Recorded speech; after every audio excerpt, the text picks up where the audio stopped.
Good morning, everybody. There's the green light. We are getting ready for one of the more challenging lessons in the Foundation series, Lesson 23, the Key of G Arpeggio. And so we'll be working on that today. If you don't have the music, you should swing by jollyrogerukulele.com and pick it up, and we'll get started here momentarily. Let me post on the website. Key of G Arpeggio, D for baritones. Link, enter, edit, settings, open a new window, update, and update. Alright, so there's waiting patiently. There we go. View the page, make sure the link works correctly, and I got it in the right spot. That's always another issue. Wednesday, April 28th, that's today. Key of G Arpeggio.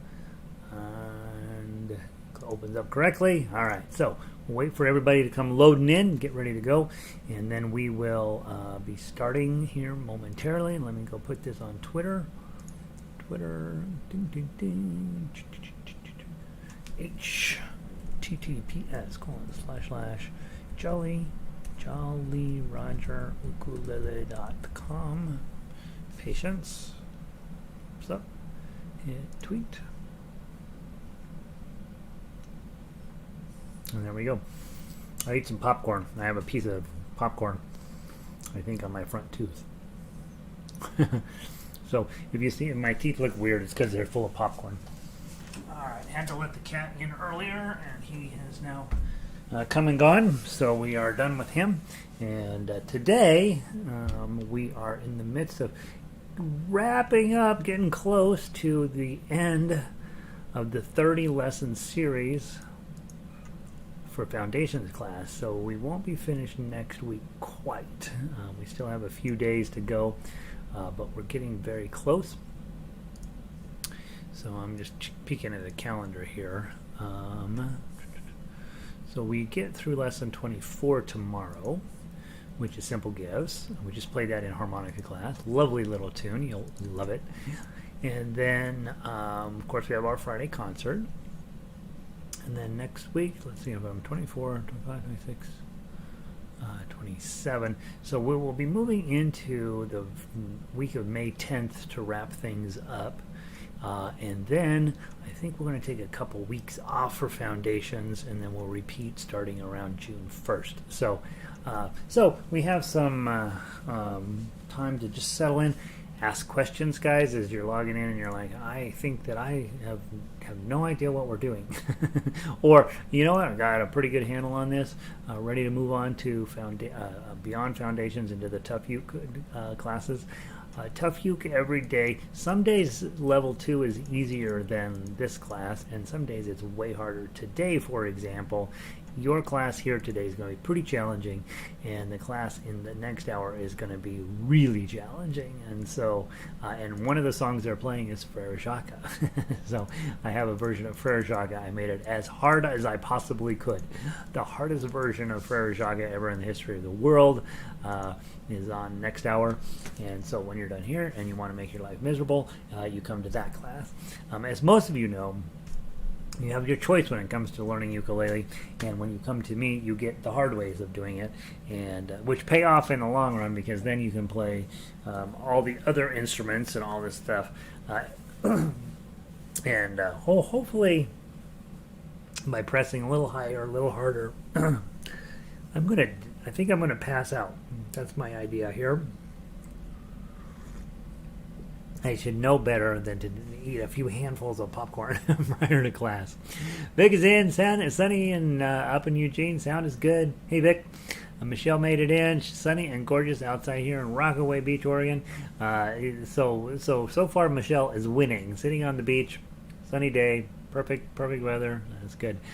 Jan and Charlie are here, Lakewood, Colorado. Shot number 2 went just fine, actually. Jan, felt pretty crummy that day, really crummy the day after, and sort of crummy on Tuesday. But no, I felt pretty fine. I felt pretty good yesterday. My voice was all weird, and I was kind of low on energy. But today, I feel like I never took a shot. So I'm feeling pretty good and excited to be a part of everything going on. Valerie's up in Chicago, 89 yesterday. Was it really that hot up in Chicago? 48 today. Welcome to spring in the Windy City. My gosh, 89 yesterday. What's it doing being 89? That seems wrong. That seems like it got to be a typo. All right, we don't need Chicago to be 89 degrees ever. Let's see. Let's dig into today's lesson. It's a hard one, guys, so I want to spend as much time as I can. Grab out your arpeggio, and we're in the key of G for ukulele. And let me make sure the website's feeding to the correct one. Dun, dun, dun, dun. It is 112. Okay, good. It's going exactly where I think it's supposed to go. Now, we did a key of C arpeggio a couple weeks back, and that's when you learn how to play arpeggios. So now we're just continuing that process. Hey, Linda, welcome in. We're going to continue that process, but please remind yourself this is crazy hard stuff. And so one of the things that we work on ukulele a lot is strumming with the right hand, sometimes plucking, sometimes picking out individual notes. With these arpeggios, we really are focused in on this type of shape, this claw shape over here. And in this particular piece of music, you're playing the claw shape all the way until you get to measure 31 when you finally bring in your thumb. So we're going to take our time. As you will recall from the key of C major, you're going to hold the chord, and then the music is magically going to come leaping out of your ukulele. So have faith in that. But basically what we're going to do each place is grab the chord, make the thing. If you're on baritone, I think Mary's the only one who's full-time baritone with us. Go ahead and follow along. You may the sounds that come out of your instrument will be in the wrong key, but it's important because I only want to teach it once because we got to spend a few times playing it. So follow along on your baritone with the shapes. Just know that they'll sound weird until we get to your part, and then we'll just play through your part. Rob made it in. 76 and cloudy today in Texarkana. You look like I am feeling a lot better. I really am. Plus, I have a cup of Earl Grey and a Jolly Roger coffee mug. I don't know how much better life can get for me. It's gotten so good. I actually stepped out of my car yesterday. It was raining.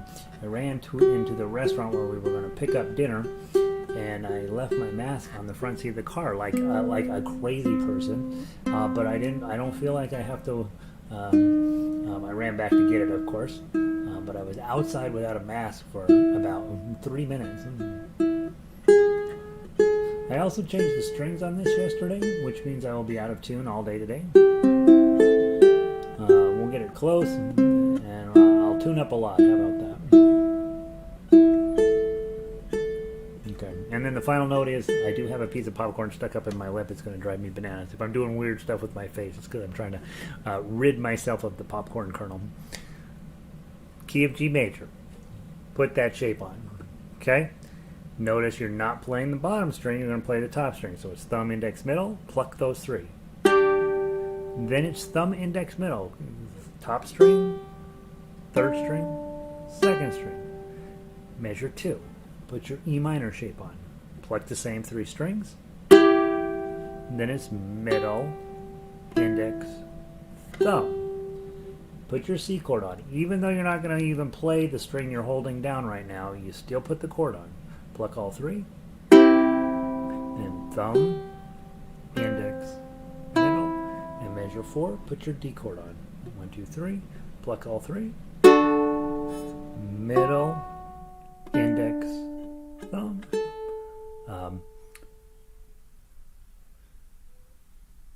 By the way, Jan, say hi to Charlie. Glad you guys are both here. I was like, I totally ignored Charlie. G chord, measure 5, same thing, pluck all 3. Then thumb, index, middle. E minor, pluck all 3. Middle, index, thumb. C chord, pluck all 3. Measure 8, D chord. Middle, index, thumb. You want to get some very zen peacefulness around you. If you're in the claw shape, everything is under your fingers. You don't need to work too hard. You just got to make sure you get that chord on correctly. Now, when you get to measure 9, you'll notice that we've been playing on the upper 3 strings. Measure 9, we switched to the lower 3 strings. So don't, if you're not going to be using the top string, it doesn't make sense to keep your thumb up there. It's a pretty handy instrument, your thumb, and to just be wasting it and using your ring finger for the bottom ones, which your ring finger is super dumb. I would much rather play that, just take these 3 fingers and now move them down to the lower strings, okay, because I'm not going to use that 4th string for a while. So now I'm holding my G chord, the lower strings. I'm going to pluck 2, 3, 2. That's exactly what I'm holding. I'm going to pluck it twice.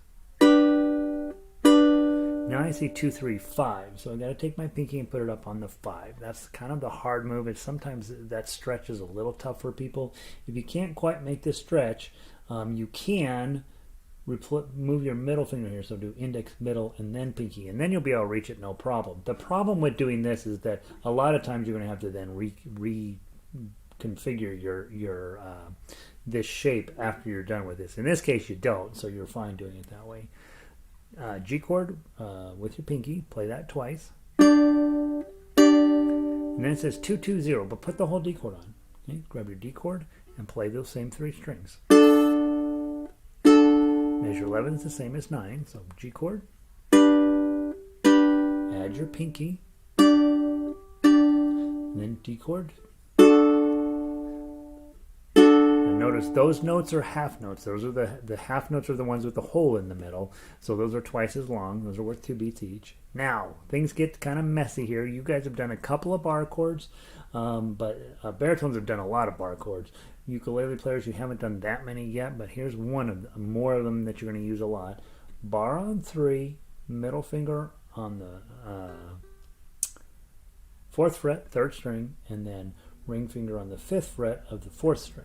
Okay, so really what you're doing, your A shape that we learned on day 2, we're just taking that shape, sliding it up, and adding a bar on it, measured at fret number 3. Okay, now before we get too far, in normal people ukulele, they teach you this C chord, and you are under the hope that you will never need any other C chord, that this is the C chord. And honestly, the vast majority of ukulele players, 90% of them, never need another C chord. This one is fine. In instrumental ukulele, that's not true at all. You're going to use all kinds of C chords all over this fretboard, and this is one of the many C chords that you can make, and this is one of the more important ones in terms of its usefulness around the rest of the fretboard. So, bar on 3, A shape in front, that's the C chord you're making. And now you're going to pluck all 4 strings. So now your fingers were on the lower 3, just take it up, 4 fingers, 4 strings. Let's give that a try. Go. And it is entirely possible that your ukulele sounds like this.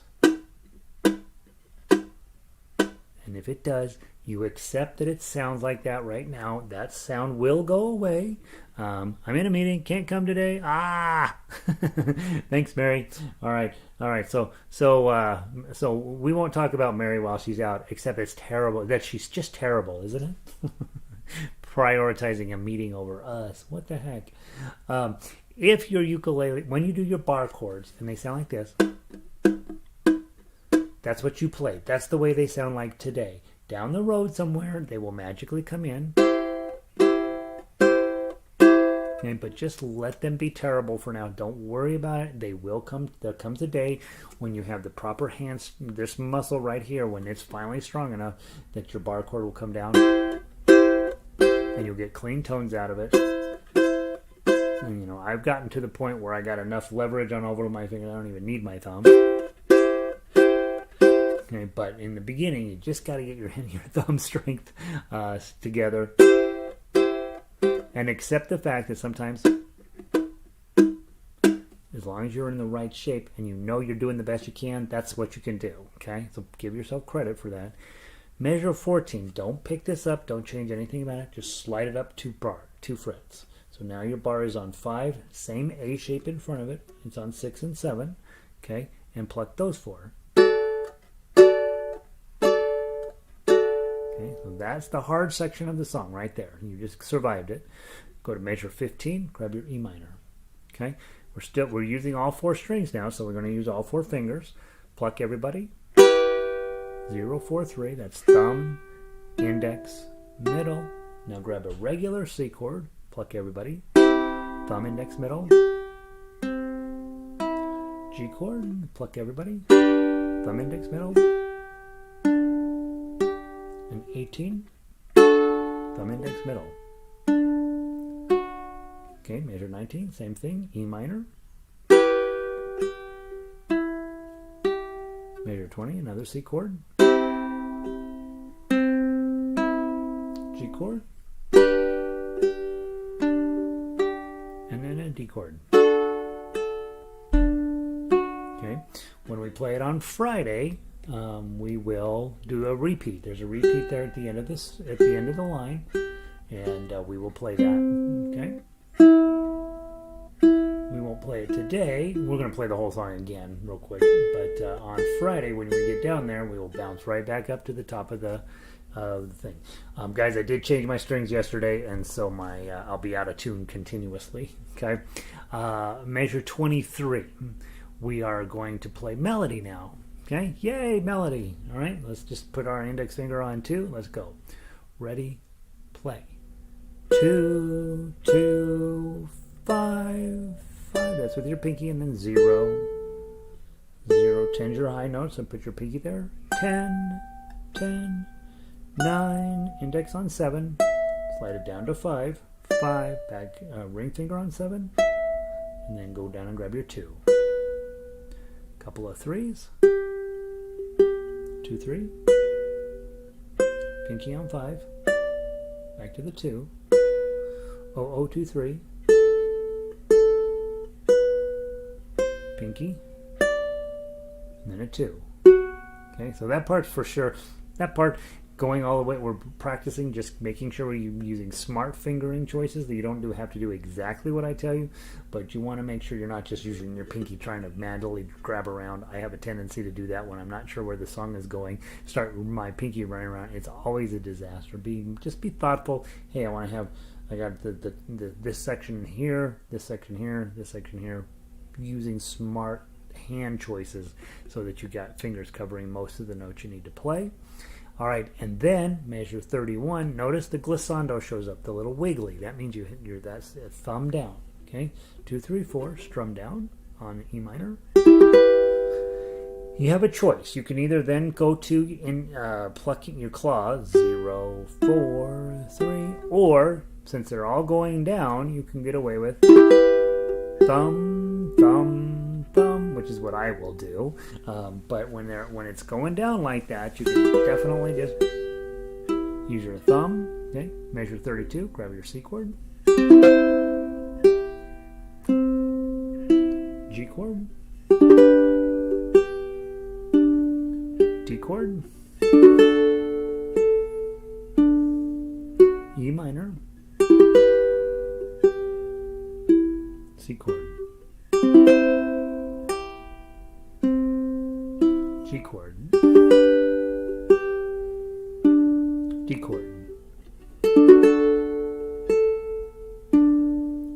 Measure 39. Notice the glissandos vanish. So now you have to go to your claw position. 0, 2, 3, 2. Pluck. D7. That's 2, 0, 2, 0. Pluck those. And then 40, you got quarter note, half note, and there's a fermata over the half note. So I'm holding the G note, and I'm honoring the length of those notes. When you see a fermata on the end of a song, what the composer or the arranger is saying is, let that ring out. Just let it go. There. Okay, and depending on the quality of your ukulele and the age of your strings, that determines how much sustain that you have. And so some of your ukuleles will conk out before others, and but that's the point of a fermata on the last note, is just let it ring. Okay, and we should be doing that as a matter of course anyway. And not only do I have new strings, but I have a little tiny gnat, and he's just floating all around in here, right in my face. How do gnats know where the faces are? That's what I don't understand. All right, we're going to play through the whole thing, top to bottom, very slowly. We will ignore the repeat at the bottom of page 2. We'll just play through the whole thing now. Then we'll go through and play the baritone version. Baritone players, I think Mary might be our only one, but if there's somebody else there, go ahead and this time through play with us chord style. Okay, I just made my thing go arpeggiator G major. There you are. Hit the wrong button. So baritones, if you're on baritones, just give us G chord, E minor, C, and D, and give it either one strum or 4 strums or 2 strums. You know, do something to make it sound pretty as a baritone backup, and then we'll switch, and the ukulele players will get an opportunity to do the same thing. All right, here's your beat. Ready? 1, 2, 3, 4. G chord. 0, 2, 3. E minor.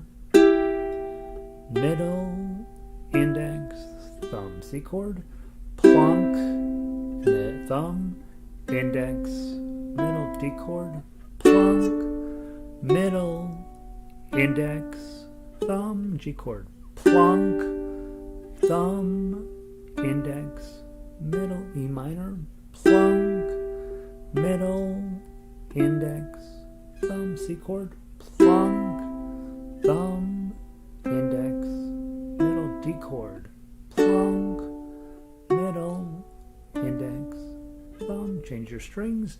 G, pinky, D chord, G chord,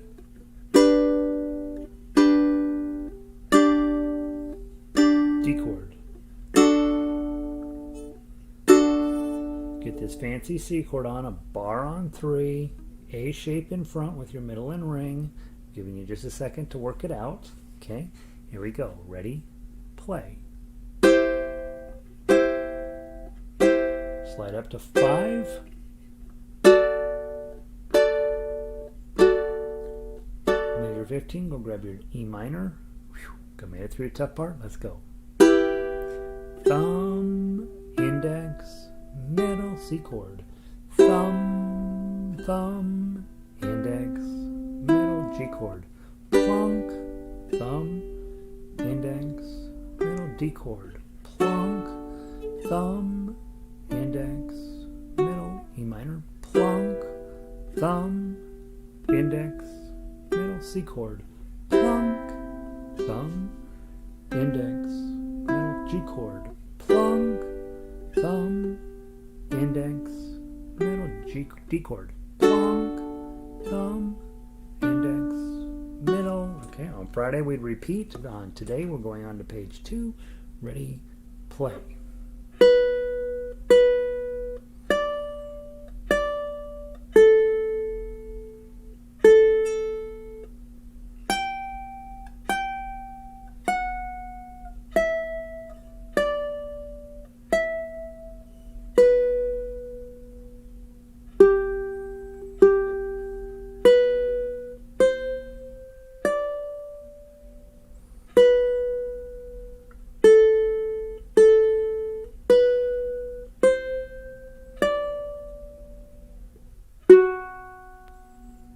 E minor, strum. 4, 3, C chord, strum. G chord, strum. D chord. E minor.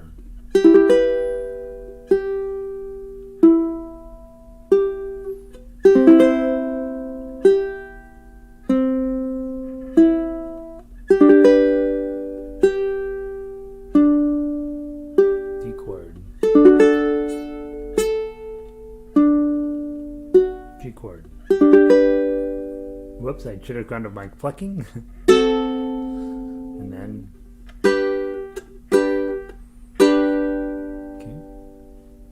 So I goofed up. I didn't grab my claw on 39. Guess what? It's a mistake. I let it go. I move on and get the next chord correct. Happens that you might make a mistake during this. We've probably talked about that. It is theoretically possible that you will have made a mistake at some point when you are working on music.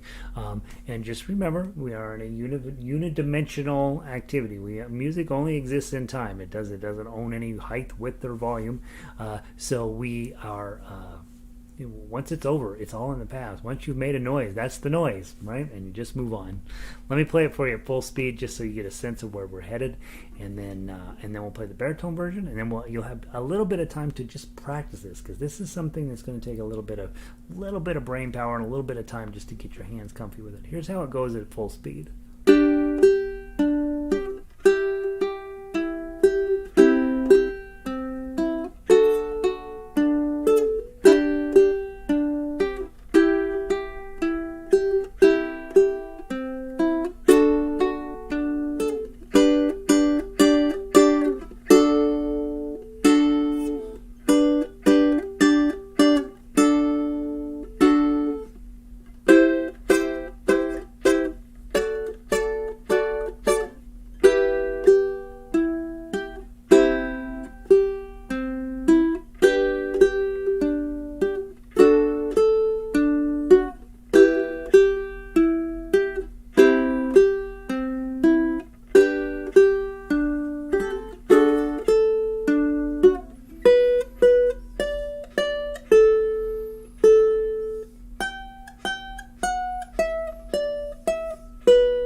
So you can see, you can play it slow and learn to play it, and then once you feel like, you know what, my chords are moving around pretty well, then you start speeding up the metronome a little bit, right? Playing a little faster. You can play every single piece of music you can play.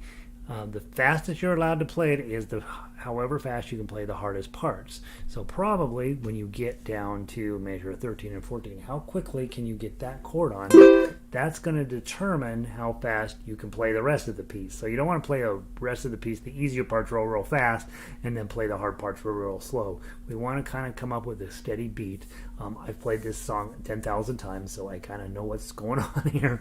But you don't want to play so fast that you overplay yourself and end up in a pickle on the hard spots. So figure out what you can play the harder spots, where your hard spots are first, practice those, and then whatever speed you can play those at, that's the speed you pick to play the rest of the song. So it's really, these arpeggios, guys, when I throw them at you at level 1 foundation, because honestly, in order to become a fine instrumentalist on this instrument, you're gonna have to be able to master these things.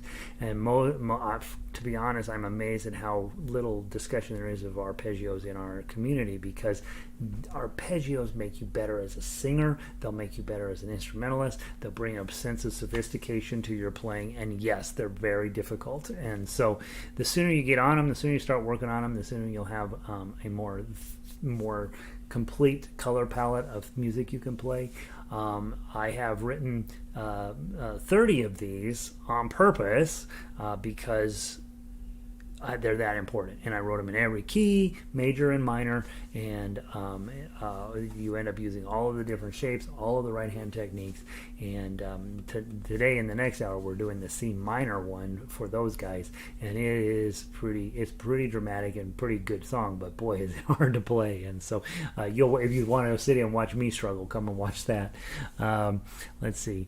sliding the bar from 3 to 5 is cool. I feel like a rock guitar player. Heck yeah, right? So let's talk about that just for a minute, okay? This is Jan's square, our thought, right? You're here, you've got this, I made you do this stupid bar here. It's a C chord, right? You're like, well, why can't we just use a regular C chord? Because then you can't be a rock star. Then you take your bar and put your A shape in front. And so think about this as you're, we've talked on, I think it's day 3 or maybe day 4, we give you the little piano keyboard up at the top of that C major sheet. And it says, all right, there's an A chord. If I slide it up 1, it's an A sharp. If I slide it up 2, it's a B. And guess what? If I slide it up to the 3rd one, because there's no black key between B and C, it's now a C chord. And if I slide it up 2 more, it's a D chord. If I slide it up 2 more, it's an E chord. Here's an F chord. Here's a G chord. Okay, so I'm looking at 8. I'm looking at 3, 8, and 10. Now watch what happens as a real rock star, Jan.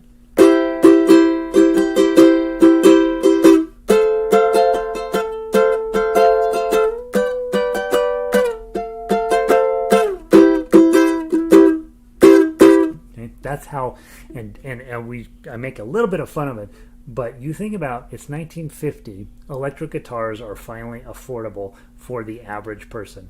All these 18-year-old boys are like, electric guitar, cool, I'm going to go buy one. Do they know how to play music? Of course not. They don't know diddly how to play music. But somebody shows them, here's this chord, here's the chord that goes with it, here's one other chord that goes with it, and then you go back.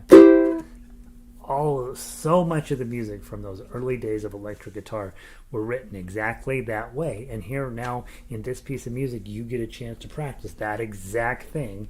You're going to go from C up to D, okay? But if you go from C up to F, up to G, and back to C, you're writing rock and roll. And yeah, you do feel like a little bit of a rock star.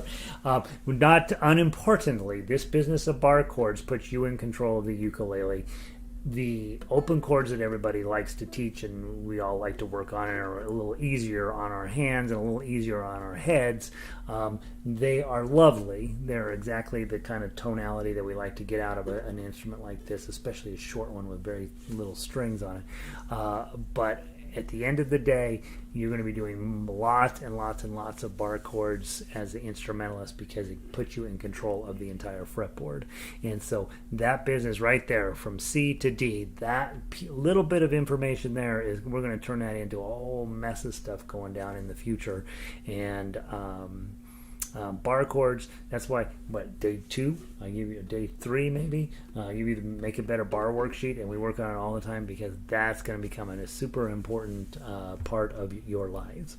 All right, so let's real quick do a duet with the baritone. So grab your baritone music out, and then we'll talk about probably the best way to think about these arpeggios as you're becoming a better player.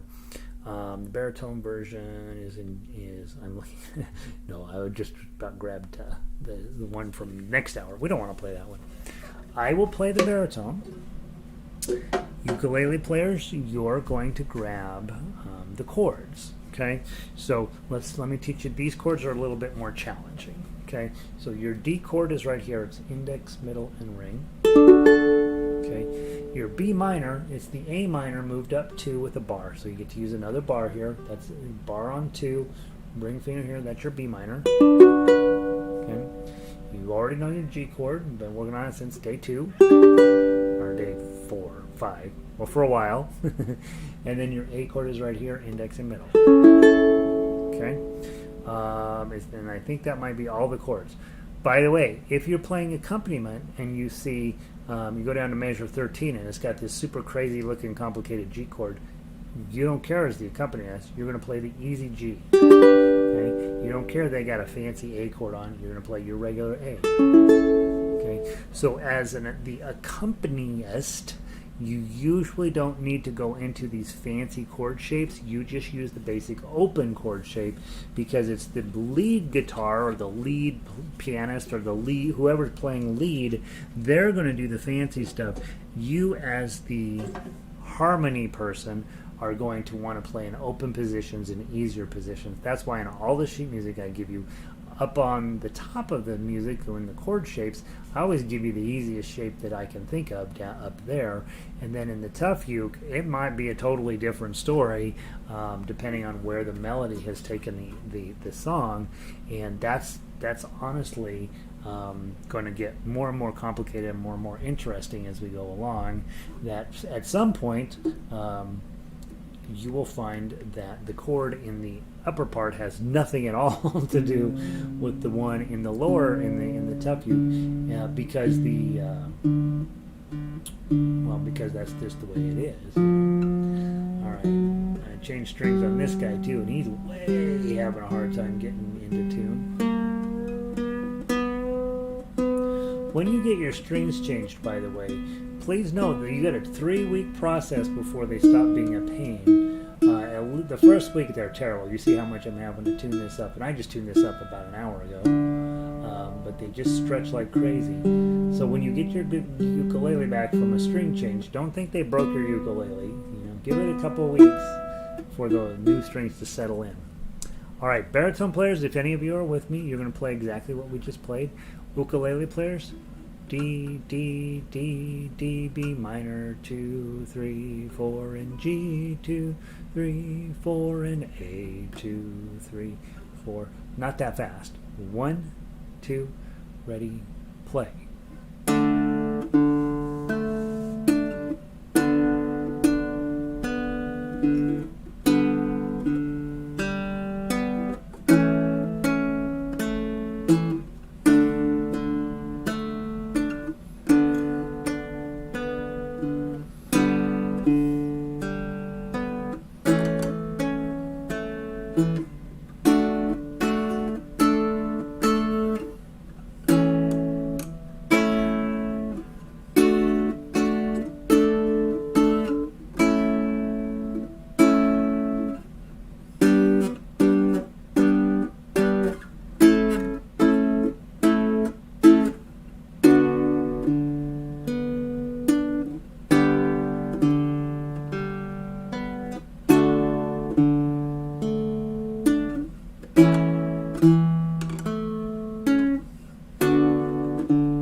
Page 2.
Okay, so you got the big picture. This is usually about this point is when people start to divide up into people who are mostly getting it and people who are mostly starting to freak out, right? And so the one thing I tell both groups is, one, as you're feeling, as your confidence increases, boy, ride that feeling, because you're never going to understand everything about music. Every single day I still find things I'm like, what? But you're on the right path. If you're starting to freak out a little bit, just be patient. Let the mistakes happen. Let the terrible sounds happen. It's going to be, let the not knowing be a part of what you are getting comfy with. Because that feeling never really goes away. It's the beauty of music is, I think once you're a professional, maybe it goes away, but I don't even know then. But I do think when you get to this level of music, this is the level you're going to be playing at for the rest of your time. And so this is hard stuff, and it makes perfect sense. You might be struggling a little bit. We got 2 more weeks to go of stuff, and over those next couple of weeks, we're going to get you it starts to get very repetitive in terms of the overall things you're going to be seeing. Not that many more skills to be put in place. Honestly, in the next section is the key of F, and the one purpose of the key of F is to teach you this exact shape that you just learned today, but we're going to teach it on fret number 1, and so then it's called a B flat. And most ukulele players, when they get to B flat, they're just like, nope, I'm never playing in the key of F. But you guys will have already been playing in it, so there's that. That's what I know about this. It's probably pretty good for you to take the rest of the hour and just play through this super slow. Be thinking about claw, the entire page 1, all claw. Page 2, you got that nice little melody. Try to get where you're being smart about your finger choices in the frets. And then the last part of that, just a beautiful thumb strum. And then you're mixing up 3 different approaches to the music, right? Claw approach, melody approach, and then thumb strum approach, and you are sounding very sophisticated because you're bringing in lots of different right hand choices into your music making, and that's what's going to make you sound much better and much more professional the more time you spend thinking about options with your right hand. So that's the end of the story today, guys. Tomorrow we do Simple Gifts, which in terms of challenge is much easier song. So tomorrow we'll have a fun time playing that song. Some of you guys will know that as Lord of the Dance. And if you are Catholic or Jewish, you probably don't know that song at all unless you had it as a ringtone on one of those early Nokias. If you're Protestant, possibility you've run into that song, and it'll be like, I don't think I know that song, and then we'll play it and be like, yeah, I think I might have heard that song before. The reason a lot of us know it is Aaron Copland included it in his New World Symphony, that the theme to this, and so it's thought of at least initially as a classical tune, but it's really an old shaker tune. Shakers were a sect of Christianity that came and went, but they thought of it as a Saturday night dance tune, and so it'll be fun to work on that tomorrow. It's only 2 chords, an F and C, and it sounds beautiful on ukulele, so we'll do that tomorrow. And then remember, on Friday we got our concert, so Make It Better Bar, Home on the Range, this Key of G Arpeggio that we worked on today, and Simple Gifts. So we got a beautiful concert lined up for Friday, and put your time in now so that you're feeling comfortable with those pieces of music, and I will see all of you mañana. Let's see. All right. Thanks, Jen. Good to see you. Vic, Michelle, Valerie, Charlie and Jan, Rob, Linda, all you guys, all y'all, have a wonderful afternoon. I'll see you later.